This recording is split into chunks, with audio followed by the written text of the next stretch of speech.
Hey guys, took me a few days to come together with this video here, mainly because I didn't want to just come down and right after that game start crapping on the Browns and talk about how stupid the Browns are and stuff like that, because really I didn't expect to have a chance in that game. I don't think anybody did.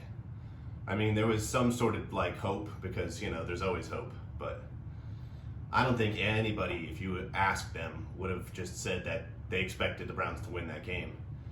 And if you watched the beginning of the game, you would have thought, you know, might be a game that was going to be close to one that you just don't even really want to put yourself through watching. But, you know, there were some chances that presented themselves, and it was unfortunate, you know. There were times which just didn't rise to the occasion.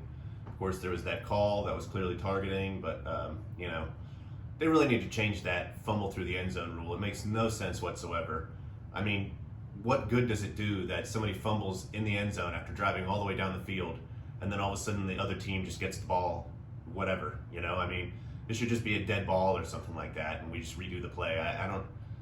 I mean, it's just, that rule is just as stupid as the Electoral College, but, you know, I don't want to get into that. Point is that it's not a game I want to sit here and just say, you know, the Browns suck or something, because for 20 years here, we had nothing. It was like in that game, you know, on The Price is Right, where they asked the crowd, ladies and gentlemen, do I have this many right? If there is only one number right, the game continues. So, you ask them, ladies, do I have at least one number right? Ladies, do I have at least one number right? Yes, he does. But the problem is, you know, we were trying to figure out when we would have the right quarterback, when we would have the right coach, do we have the right running backs, do we have the right line? The answer seemed to always be no, and we just kept trying and trying and trying. This year, I feel like, ladies and gentlemen, we have at least 4 numbers right. Ask them, ladies, do I have 4 numbers right? Ladies, do I have 4 numbers right? Yes, yes. I mean, we're probably not a full, you know, car. We're not going to win the car on this one, but we're close. And, you know, we can shuffle. We can even go back to 3 numbers right. As long as we have a couple numbers right and we just keep moving pieces around to try to build it up and we don't regress, then this season was a complete success, in my opinion. And, you know, I mean, we silenced all that BS that you have to hear every year. You know, the announcers are going to have to come up with some stuff. I keep saying that, but I mean, that's a big thing for me. You know, with the Cavs right now, you're having to hear a lot of stuff. The Blue Jackets, you still have to hear a bunch of stuff. But, you know, the Browns finally did something, and they finally got something worth talking about. And, you know, it's a far cry from last year when we were supposed to be touted as this amazing team and we just sucked. And, you know, that was very embarrassing for us Browns fans, especially after you spend the whole offseason starting to just get excited about your team for once. But anyway, I mean, I have some things written down here. I don't really know that we have to get too far into them because, you know, I don't really want to rehash some of the bad parts of the game. But, you know, the classic Browns moment was going to be that fumble for a touchback. I didn't even know that was a rule until, what was it, last year maybe it happened to us. And I thought it was BS then. I think it's BS now. I mean, I don't know. I don't see the point to that. But the other funny thing here, it's like an added punch in the face for losing this game. We now have to hear about Chad Henne saving the game or something. This dude's trash, and he's in the twilight of his career. He actually didn't do anything other than really throw an interception and figure out how to get a first down, but how much of that was just the Browns defense being terrible? I mean, I just don't understand. Fundamentally speaking, if they don't have a quarterback to throw the ball, why aren't we just stacking the line and just taking away any short throws and runs? We were allowing runs, just gashing us left and right. It made no sense. There's got to be some coaching change, some fundamental learning that we just do here as a team from this. I mean, there has to be some growth here. We can't just rest on our laurels and be like, yeah, we made it. There were some things in that game. I mean, we might have even been able to beat them with Patrick Mahomes if we would have just had a better idea. You know, if we could just get some more defense going, you know, if the defense was shored up as much as the offense, you know, we have some legitimate things to talk about. But that's all for the offseason. You know, I mean, essentially, They missed the targeting. They missed an incompletion call. Stewart, God, I just hope we get rid of this guy. I mean, he could be okay on the practice squad maybe, but I'm tired of seeing him in the game, constantly screwing up for the Browns. He had that one moment where he got us an interception, great, but, you know, I mean, what have you done for me now, basically? This guy's over here, shoves runner forward, basically causing a penalty for absolutely no reason. You know, the runner didn't really have had anything to do with it. I mean, he just shoved the guy, and I don't know. Anyway, enough said about that. So I just want to say that going into next year, we have things, finally. We can build around this. We can actually take this moment and just relax and wait for them to tell us about how they're going to fix the team going forward. And if we can see some good changes coming, then we can actually have some hope. Because it's not like we're just looking at a piece of paper and saying, there's Odell Beckham, there's these players, this year we're going to be good. Now we've seen it. Now we've seen how some of this will work out, and now we know. So, you know, Browns fans, don't be bummed too much about that. Might have been nice to see how far we could go if we could have capitalized on the moment, but we didn't. So let's just move on. It's done with. Whatever. Now, on to the Cavaliers. The Cavaliers, I've watched every single game this year. I haven't done very many updates because it's really difficult to talk about what's going on with them. They have this young talent. The talent is there. The talent is there.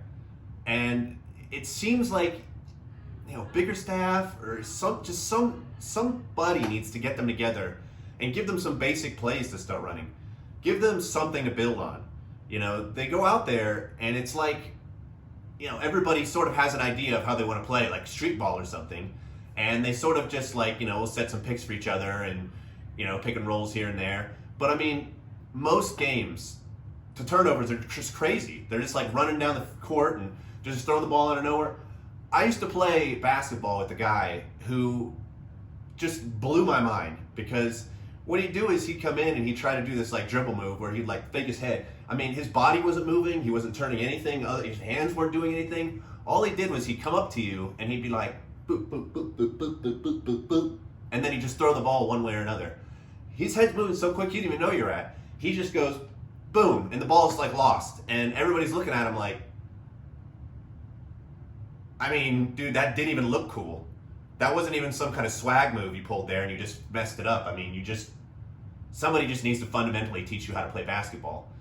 I mean, that's what it looked like most of the year for these people. They're doing these plays and they're throwing the ball away and they're dribbling it off their own foot and trying to be too cute about things. It's kind of like a mess, but when they're right, they're right. When they're on, they're on. When Colin Sexton is hitting shots, he's hitting shots, you know, and right now they've got arguably their two of their top three scorers out, but they've pulled some upsets. You know, it seems like they just lose these random games, but then they seem to beat teams that they shouldn't beat. But last night specifically, if you weren't watching that game, which I'm sure most of you weren't, because really who would have thought watching a game where the Cavs played the Brooklyn Nets with Kevin Durant, Kyrie Irving, and James Harden for the first time ever on the floor together would have been a game that you'd want to watch. But that team is terrible with defense. I mean, I just want to get that out of the way first. The Nets are terrible with defense, so we can't sit here and act like, you know, the Browns have found their way just because this game happened. But there's something to note here. Because of the fact that the Cavs were able to get the shots they wanted, and, you know, Colin Sexton was able to just basically be possessed. I mean, Chetty Osman, who even would have thought this guy was good? Or even Nance. I mean, these guys in their own right seem to be able to be scorers. Feed the post, it's Drummond. Drummond finds Nance behind the back. Dotson's wide open. He's got it. Big pass. It's just, how can they fit it together, you know? But last night, you know, go watch those highlights. It was bizarre. And like in the second overtime, Colin Sexton had 20 points, 15 points, something like that. I think he hit like 3 threes in a row. He couldn't miss anything. He was shooting from wherever he wanted to. It was just like crazy. And I mean, you know, at the end of the game, he had a 3-point shot. I mean, Colin Sexton's good. Darius Garland's good. At the same time as being the worst offensive team in the entire league, which is what the Cavs were going into last night, I think now they're second. I mean, they moved up one spot because of last night's performance. But for being that bad, they're equally as good on the defensive side. I think they're number 2 or something overall defense. You know, Andre Drummond's got a campaign for like, you know, the most rebounds, 5th most blocks, you know, steals. Larry Nance stealing all over the place. People, I mean, I think they're still like top 5 in steals. They have been all year. It's just like, it's like a buzzsaw you run into, you know? I mean, if you're going to play against the Cavs, then, you know, you better really have your head on a swivel. But the problem is then, if the Cavs get the ball and they start charging down the court, they get stupid and they throw the ball away all the time. It just, it's annoying to see, but you can tell there's something there. If we could just have some way to get them a foundation and just build off that. But so far it looks like, you know, we're just letting them do whatever. But we got Allen now, who's a very young big man in the center, and last night he looked great. He actually played more minutes than Drummond, who, as I mentioned, has been doing amazing in his own right. But now we got 2 guys up there, and this guy is far more versatile than your Tristan Thompsons and your other guys that we've seen in the paint for Cleveland in the previous 10 years or whatever. I think he could be good. I really think that with that acquisition, I mean, we really won in that trade. I mean, it was weird. We just kind of popped into it out of nowhere, but we really won.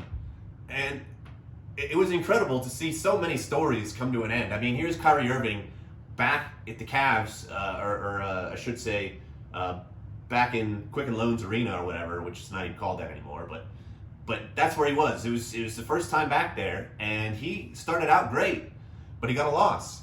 And the person who ended up really dealing in the loss in the end was Colin Sexton, who coincidentally was gained to our team from a trade that they made with Boston in order to get Kyrie Irving. So, whoopsie-doopsie, all of a sudden, looks like Colin Sexton's paying off now, and Kyrie Irving can go ahead and just do something somewhere else. It all worked out. We have a young team now, and they're going to have a lot of problems trying to figure out who's going to be the head dog over there in the Nets. But, you know, make no mistake, they do figure it out. They're going to look as good as the Heat did with Bosh and Wade and Bron. But I don't know. Anyway, I just want to point that out. If you do watch the Cavs and, you know, you've seen the mess that's going on, then you can, you know, see last night the mess really is just an illusion for a team that could be good. But we just have to start. We have to find a way to start. And right now we don't really have anything rolling for us. It's tough. But, you know, we do have some good stats and people are out there playing, and you can generally see the team looks like they're enjoying themselves. So as long as we can have a good culture and as long as we can be a good team of, you know, young people, I think there's always going to be a chance. And right now I think we're 7-7 or something. We're, you know, 500, which is much better than I think anyone would have expected at this early part of the year. But, you know, with only like 60-some games in the year, that's actually a decent start. It'd be nice to see us playing into the postseason. I don't know that we will. I mean, I'm just trying to get you guys a little excited for something other than the fact that, you know, the Browns just ended now. And you know, of course, I'm going to go on to this other topic here, the Blue Jackets. Man, tough for the Blue Jackets, okay? This team, most notably, very defensive team. They got rid of at least 3 of their core people over this offseason. So, you know, the strength of the Blue Jackets has always been the ability to just, like, throw their body on the floor and just have this culture of people selling out to make sure that there was absolute defense and the puck could never get through. And, you know, other teams are kind of like, how do we get our people to do that? How do we get people to throw their body in the way and stuff, you know? And how do we really get to have that good defense that the Jackets have? Well, now that we don't have the same group, I'm noticing our defense isn't bad, but it's starting to look different. And I think we're going to need to get some of these new pieces we brought on to replace those ones that we lost to really start to buy into this whole sellout thing. And until that happens, I think we're going to see slightly more goals than we normally would. But again, we have this amazing goaltending. If they can get on a roll, then, you know, really I guess it doesn't matter so much how our defense plays in the short term. It's really going to be up to the goalies to be the ones, the veterans, who just kind of keep the continuity from the previous years going at this point. But the offense, on the other hand, this is a different look. Normally, you know, it would be pretty average to see the Blue Jackets get about 25 shots on goal in a game. You know, I've seen them get very low amounts of shots on goal, but they do make them count. They usually get one or two of them in. You know, but But this time of year, you're going to start seeing them try to figure out what their offense is. Well, they have these new people who are arguably better at offense than what we, got rid of. But I don't know. They don't really seem to have quite a flow yet. But you can see things are building. And they've got like 35 to 40 shots in the first few games here. So they're getting more shots off. They're getting more chances. It's just whether or not we can start to shore up this defense enough to really stop other teams from getting too far ahead on us while we figure out our offense. If we can, start averaging 3-4 goals a game, I think that's the perfect recipe for our team, because we usually hold teams to about 2-3 goals. But, if we can't get the offense going, as of right now, I believe we've got roughly 2 goals on average per game, which is good to get a lead, but we kind of give it up in the end, and this last one in overtime, which is nice because we got 3 points out of it. But historically also, the Blue Jackets are not great at 4-on-4, and very quickly lost their last game in the overtime because of that. And I think, again, it's because of the fact that, we could put our best 4 line out there to start, and if they're not in that defensive mindset and they don't have people marked, it's just not going to work out. And let's talk about this other goal in this last game. I mean, how often does this deflect off of a goalie and hit a guy in his dick and go into the goal? How often does that happen? I mean, I get frustrated when I see crazy goals. There was another goal in this game where, the goalie was off looking over to the side, and it just happened to deflect off the pole right into a guy who's standing by himself over here. And to be honest, there should have been a defenseman over here to block that goal or stop him. And you saw that somebody was trying to stretch out and block it a little bit, but the goal was so wide open that, literally a 2-year-old could have put that in. Missed that one. Whoa! And we're tied. Left-hand shot, right side. I don't like seeing that. Or in that other game where the puck got stuck in the top pad of the goalie, and because the guy is trying to slash the goalie, we get this team pride moment where we knock the player into the goalie. The goalie then falls over, and then the puck just bounces out into the goal. But because the guy fell over only due to a push from the Blue Jackets, it was a goal for them. Attack initiated by Ryan. Good Lord. We can't count on the other team to do that stuff every game, guys. 2 silly goals in 3 games already. So this is a small sample size, and I don't want anyone to get crazy panicking on the Blue Jackets or anything, because I still think that the team might be better off this year than they were in previous years, just based on the culture. But we do have to get rid of, Mr. Crybaby, sign a contract 2 years and then just want to leave. And we really do need to do that sooner than later so that we can start getting our team actually finalized and start working on what the team's going to look like. Because it seems like in the last couple of years, the Blue Jackets have really only come on in the last part of the season. And it's usually these crazy winning streaks that get them in just barely. They got to just start nailing all these wins. Last year we had the 2 goalies just playing possessed. I mean, that's how we get in. So this early part of the year is like our preseason. We just need to get the people in that are going to be in, try different lines out, figure out what our best thing is, and then just blow forward starting, closer to the midseason. So I'm not really worried about what we're seeing here, but I'll be damned if that team that we played, the Red Wings, isn't a team that's just tanking and in rebuild form. They don't even look like they know what they're doing. But we lost to them somehow. That's tough. That's so tough, because now, how do you feel confident going into these other games? I'm going to need to see a lot different from this team. But Torts is an amazing coach. If anyone can do it, I think that he can, pull the team together no matter what pieces he's had. I mean, he's basically had this team of misfits for years now, and he seems to keep getting to the playoffs. So I mean, it's okay. But man, that was tough. That was a tough loss that we just suffered this. What was that, last Tuesday? And man, I really hope tonight that they have it together a little bit better. We need to start getting back to 500 and then playing, to try to keep a lead here. We can drop a few games every now and again, but we need to at least keep above 500, because in the end, you don't know if we're going to have to be 10 games above 500 to get in or 1 game above 500. It really just depends divisionally. But I don't know, guys. I mean, a couple weird starts to Cavs in the Blue Jackets years, but I think that there's stuff to look for here. So, stay tuned. If you don't, I'll be reporting back on this. The Browns are done now, so I guess I can devote more attention to looking at these other statistics and stuff like that. But anyway, stay tuned.